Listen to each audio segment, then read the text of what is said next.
Welcome into Phil's Tax Hacks and Other Retirement Facts with CPA and personal financial specialist Phil Putney. Now let's get rolling with today's show. Hey everybody, welcome into the podcast. It's Phil and I talking about the secret to retirement success. Here's a tip. Get out of your own way. It's probably you. You're the problem. 9 times out of 10. You're going to be either the secret or you're going to be the problem. Right? Yep. One of the case. So we're going to talk a little bit about that on the podcast this week. Thanks for hanging out as always. Of course, Phil's here as you just heard. So what's going on, my friend? How you doing? I am doing great. Doing great. Yeah. It's going to be a hot one finally. We are breaking 90s this week, and it's going to be like 97, I think, in a couple of days. So it's going to be steamy. Yeah. Spring's still kind of doing crazy things here. We had 90s a couple of days already, but now we're back to kind of normal. It was wild. You guys had 57 90s up into the 70s, low 70s. So yeah, we were in the 90s. It was crazy. I'm like, it's kooky. You guys hit 90 before we did. Yeah. And I'm in the South. Crazy. Yeah, that's Michigan for you. The world is really upside down. That's what I say. Yes. Anyway, let's get into this a little bit, Phil. So, all right. Sounds good. We're not really being harsh. We're being true. We're like the problem. Yeah, I know. Right? Exactly. As and by we, I mean the investor, the retiree, the Correct. whatever.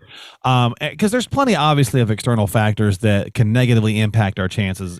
Poor planning, lack of starting way too late. Whatever the case is.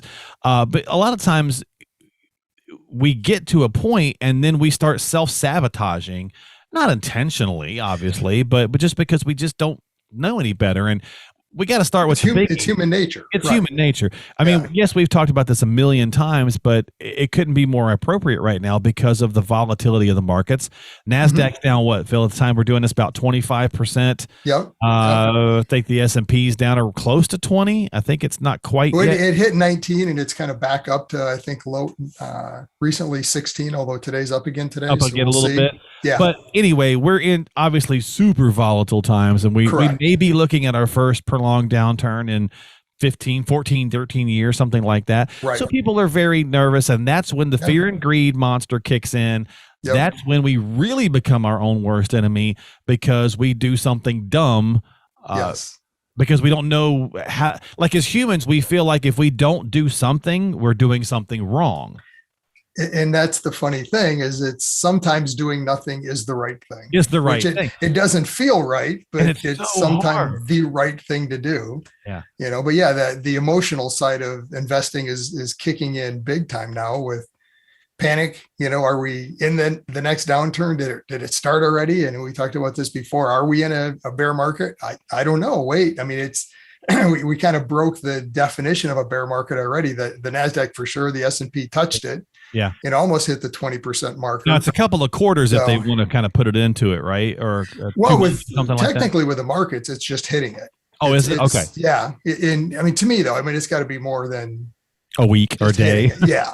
I mean, the pandemic, technically that was a bear market if you want to look at a technical definition, but yeah, I mean, we were barely there, it was in and out of that bear market within days. So it just doesn't happen. Yeah. Yeah. So a more traditional bear market. Yeah. It's once it hits 20%, but I mean, usually when that happens, that's not the bottom either. That's the beginning of a longer term, 12, 18 months before you see the bottom. And we haven't seen that. We haven't seen 12 or 18 months of straight downturn since 08. Since 08. Right. Yeah.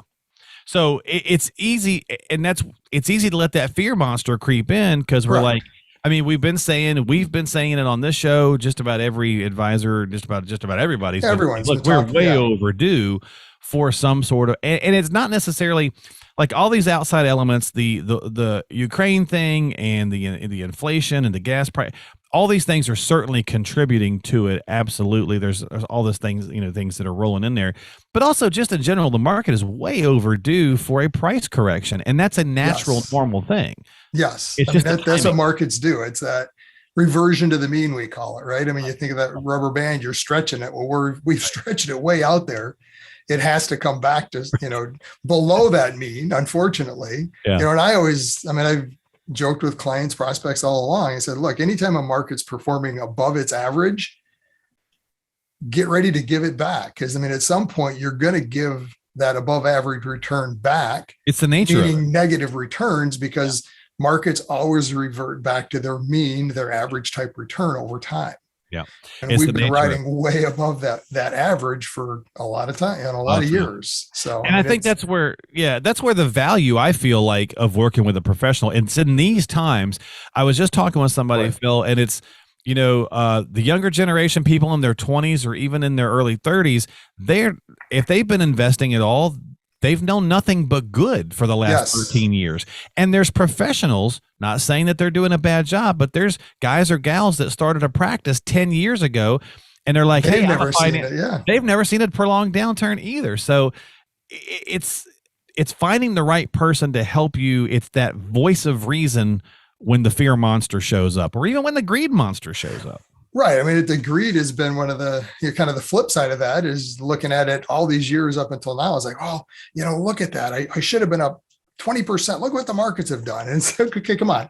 Number one, is that your risk? Are you willing to take 50% down, on the downside, that loss? Is that something you're comfortable with? Maybe we've got you in the wrong portfolio. Yeah. But it's, everyone wants the upside. It gets really easy when things are going good.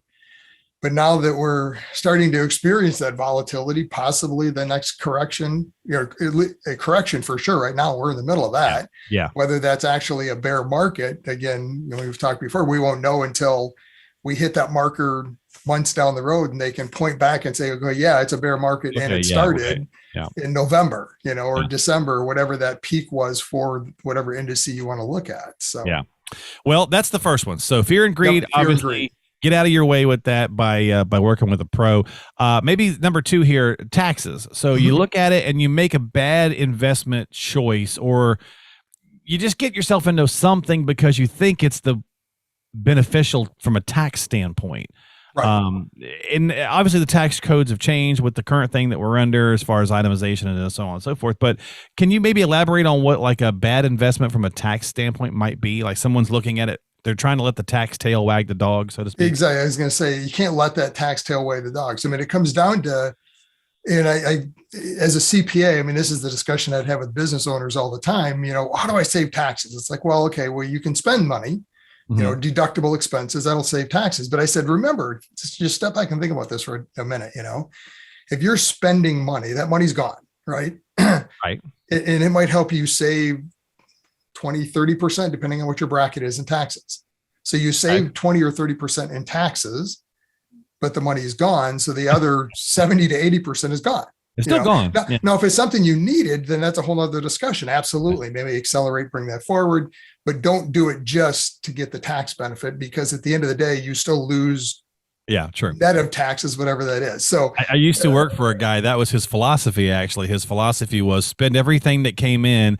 Yeah. He wanted to be a flat zero across the board when it was all done. And I thought, well, that's the weirdest thing. It's very strange to me, as an employee. I was like, whatever. Why would you want to do that? Yeah. He wanted to show no up, no down, just zero. Flat. Just flat. And I was like, very strange. So he'd spend buy the weirdest stuff too. Just so there, from an investment world, I mean, there's a lot of investments that have a tax benefit. Mm-hmm. If that's the only purpose of it, it may or may not be a good fit for your scenario. Okay. Seek the advice of a professional to do the analysis to understand, and we can look at it kind of flipping it the other way. IRAs are the same concept that we've used as retirees all these years. Right. The flip side of that, you're saving taxes today, not knowing that down the road that tax burden is going to be substantial. Yeah. Because you're focusing on the taxes up front today. So I see they're coming to get you now, Phil. Yeah, I know. I better hide. So they're you were talking about taxes. They didn't like that. Tax police were coming. No. That's right. So I mean, that's the standard one. A lot of times we think of, we're like, I'm just going to kick that tax can down the road because, hey, I don't want to pay it. Who wants to pay it? But then later on you're like, man, I wish I would have paid it. Now it's higher, And that's the client I work with a lot today, is they don't realize, what they've set up to, they start getting near retirement, mapping this out and saying, oh, wow, I wish I would have known. I wish somebody would have told me, 20 years ago. Yeah. If you pay the 24 now, more than likely, you're probably going to email us in a couple of years and go, man, I'm glad I paid the 24 now. Because there's a good chance that it's like 34 in the future or whatever. We have no idea. But, it's going up, so. Yep. especially with the ridiculous things that we're doing with our fantastic government right this minute. All right, so leaving too much money on the table excuse me, in cash. So Yep. that's my third one. Talking about getting out of the way in these times, Phil. When we're having this downturn and we're seeing this thing happen. People, in general, people tend to think that there's only two things they can do anyway. We tend to go market, cash, market or cash. That's all I can do. That's a lot of what a lot of us think. And so when it gets shaky and a little kooky, we go, all right, I'm just going to go jump into cash. And then you can even rationalize it one step further, especially right now. You can go, well, the Fed's finally taking the rates up. So if I go to cash, I'll make a little bit more in the savings account. But then you're just kind of sitting there and then you never know what to do with it. So I don't know. What's your thoughts on that as far as that getting out of our own way? Well, so I mean, cash can be a good tool. We use a lot of tactical managers, you know, and cash is their risk off position. Not that they're trying to grow money, not that they're trying to gain any interest or a portion, you know, right. Or I mean, substantially all of it as markets turn. I mean, so they can take risk off. A lot of them will go to a cash position, not again, because it's a great investment. Okay. You know, so I guess I would have to hedge that to say, why are you in cash? You know, if you've been in cash, I've met with clients that back in 18, you know, got panicky when the market went through volatility then, or I should say prospective clients, that, you know, they went to cash back then. Oh, it's, you know, market's going to correct and I'm out, I'm going to stay out. And they never got back in. Right. You know, so look what they've missed over the last 4 years. 20 and 21 were fantastic. 19, 20, 20. Yeah. 19. I mean, so they missed a huge potential. Yeah. So again, it's just understanding cash isn't the problem. It's how and why you're using it. You know, and a lot of times it comes to indecision of, well, but I like having that cash in the bank, right? It makes me feel comfortable to know I've got X amount in the bank, and that's fine to a degree, right? We always talk about like the lazy money, like making sure that you're finding that right line for you, for the individual that makes you feel good, sleep at night in the bank money, but then also that it's not just doing nothing and going backwards too. Right. So that's again, back to how we prioritize the money. We've got our now, soon, and later. Now is that cash money, that's emergency fund. The bank's the right purpose or place for that because it's got to be there when you need it. Right. Yeah, we know we're giving up growth, right? We're never keeping up with inflation. And in environments like we're in today, that's a substantial hit to that money because everything's going up exponentially. And what are you earning at the bank? I mean, it still hasn't caught up with what the feds are doing, you know? I mean, I heard some clients talk about, they got all excited because the 5-year CD broke 1%. I'm like, are you serious? But inflation's 8.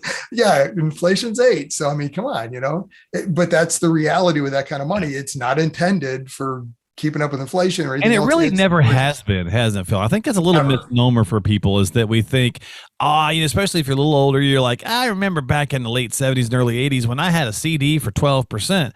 And it's like, and what was your mortgage? But what was your mortgage? Like, it really has never, totally made a lot versus some other things. So no, there is never a time in history. Again, there might have been a year, but never an extended time in history where any kind of cash investment kept up with inflation. It's always going to lag, always. Yeah. Always. It's what is, therefore is that emergency. It's not a growth inflationary type of vehicle. Now hedging, and how our managers are using it, that's a whole nother discussion, but all right, Phil. Again, it depends on how you're using cash and why, but just be careful. Yeah. So I hear them. I can hear them right through the interwebs right now saying, all right, I'm fearful.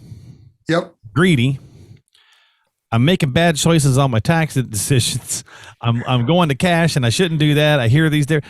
I don't even know what to do. So this is number 4 on my list. So now I'm thinking about all these things and then I'm thinking about them ad nauseum to the point where I'm like, I don't do anything. Right. So we freeze up. And again, these times, we got baby baby food shortages, baby formula shortages, chicken prices are going through the roof. By the way, did you have that one on your bingo card for the insanity of the last few years? I didn't. So I didn't win the formula one, but there's so many like crazy things happening that people we're becoming paralyzed to make a decision.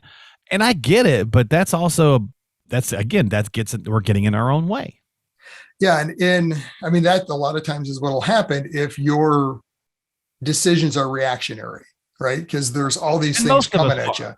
And I mean, it's been coming at us fiercely for 2 years from every side and all, I mean, every shape and size, you know, your point of the baby formula. I mean, who would have thought? Come on, you know?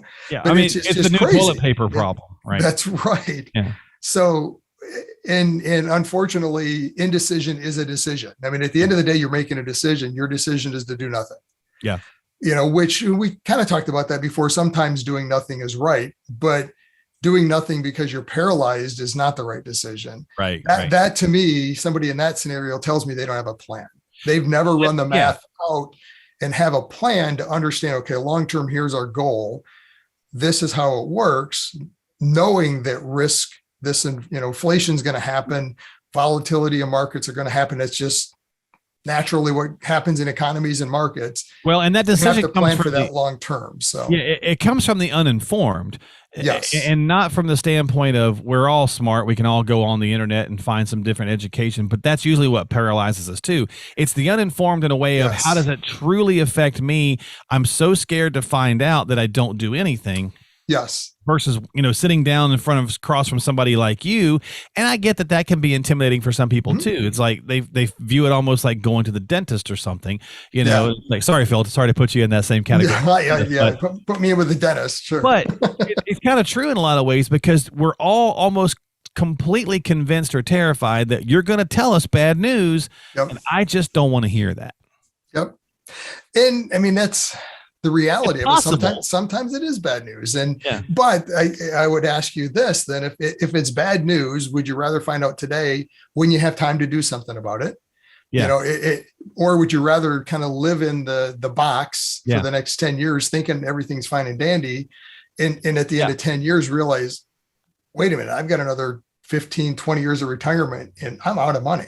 Yeah, at least the tooth, at least the dent, at least that's like a faster response. Like we know there's a problem quicker than the whole running out of money for retirement. We don't know it unfortunately until we're almost fully in it, and then it might be really too late. And then it might be really now you've got to make some dramatic changes versus if we had talked about it earlier. It might not have been exactly what you wanted, but look, we can make it work, and this is how. It really comes down to either you understand it yourself and you've got a good knowledge, and there's a lot of great information on the internet, but to me, there's too much information on both sides. And I mean, you can get it from all different sources to where you've got to be able to sift through all that and understand, okay, what's applicable to me? You know, what's the reality, the pros and the cons?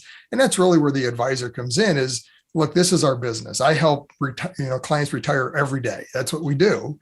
Yeah. And you're going to retire once, hopefully. You know, most clients retire once, maybe twice. You know, I've had a few clients that have retired, went back to work and retired again, but okay. All right. Because they wanted to, an opportunity came up. Right. Because they wanted to. Right. It's not because, I ran out of money. Now I got to go back type of scenario. Yeah. But it really comes down to having somebody on your side that understands all these different factors. And the other side of an advisor too is, it's not our money, right? It's not us in the scenario. We can give you unbiased advice of what we've seen and experienced with other clients and how that relates to your scenario, not to tell you what to do, but to tell you, here's the pros and the cons. And I go through this discussion with clients all the time. My role is never to say, here's the plan and let's do it. My role is to tell you, here's the pros and the cons of all the decisions. You tell me what you want to do. Now, if you start heading down the path of doing things that I think probably aren't going to work, then at some point we're probably not going to work together because I'm going to just disengage and say, you know what, I don't think we're a good fit. Right. Because I don't want to be part of your plan failing down the road because you're not following it. And no different than working with a trainer, right? You can't go to the gym and say, okay, tell me all the things to do and you don't do it. And then you get mad at them because they're not losing weight. Why am I not losing weight? Because you're eating keto. I told you, this is what we have to do, So if you want to do it and follow the plan, that's our goal, is to help you through that process along the way. Yeah, it's a great analogy. And you're talking about objectivity as far as that level of, it's not my money. Right. And sadly, Phil, and we'll wrap it up right here. That is something sorely missing in our world right now, is our ability to be objective. Yes. We have really lost the ability to be objective about damn near anything. and we take everybody just takes one little thing and runs with it. Yeah. And it could be no different from financially. I'll just say, I had gotten an email question with a different person I do a show with, and he's like, my neighbor's telling me that we should go to cash together because we're the same age. If that's your only criteria, that you guys share a birthday, why would you go to cash with this person? Because the market, you don't know anything about their financial scenario. Right. Yeah, exactly. So the neighbor probably means well. Your cousin probably means well. Your uncle or your grandmom or whomever probably means well, but they don't know your true financial nature because you're probably not telling them, for one, and B, they're not a pro. So at the end of the day, find a pro. That's one of the reasons we do the show, is to share their information. It doesn't have to be Phil. We don't talk to you, to whomever's listening, whether it be in audio form or video form, to say, yeah, come in and see Phil. I say it all the time because you can. It's an option. If you're not working with somebody, or if you want a second opinion, absolutely. That's a discussion. But somebody. But talk to somebody. Don't go to your neighbor or go to your coworkers or whoever it is. I mean, somebody that isn't what they do, or even go to the internet. I mean, that's unfortunately to a level. It's today, okay. Let's Google it, Mr. Google. Type it in and see what it gives. Because I mean, you're going to find so much information, and with the internet, you can find whatever you want to support whatever you think. Of course. Right. So if you want to head down a certain path, you're going to be led into, and actually it's a slippery slope, because once you're heading down that road, they're going to start feeding you that stuff. Oh, of course. Because now that's your interest, right? Yeah. So they're going to start feeding you to support possibly misinformation or the wrong. Right. So, I mean, you just got to be very careful with where you get your advice. Make sure it's somebody objective that can stand back, a fiduciary, somebody that's not looking out for their interests, but yours, and they've got the wide toolbox of options to present. It's not just, here's the one thing I sell, so that's the right solution. That's right. So have some objectivity, because nothing really in our world does right this minute. Even the internet, to Phil's point, it's going to start to see what what you think you're interested in, and it's just going to feed you more of that, which reinforces your thought that, hey, I was right, and maybe you are, but maybe you're completely wrong, and now you're in your own way. And that was a topic of the podcast this week. So get with a pro. Not Phil, somebody. That's the point of the show, is just make sure you're sitting down with the right person for you, with the right credentials. Of course, Phil is a CPA and a personal financial specialist, so he has the right credentials for that. But as always, if you, if nothing else, if you enjoy the content and you enjoy our banter and hopefully sharing some stuff with you, subscribe to us on whatever podcasting platform you like. It's Apple, Google, Spotify, or YouTube, or whatever the case might be. And we'll catch you next time right here on Phil's Tax Hacks and other retirement facts. We'll see you next time.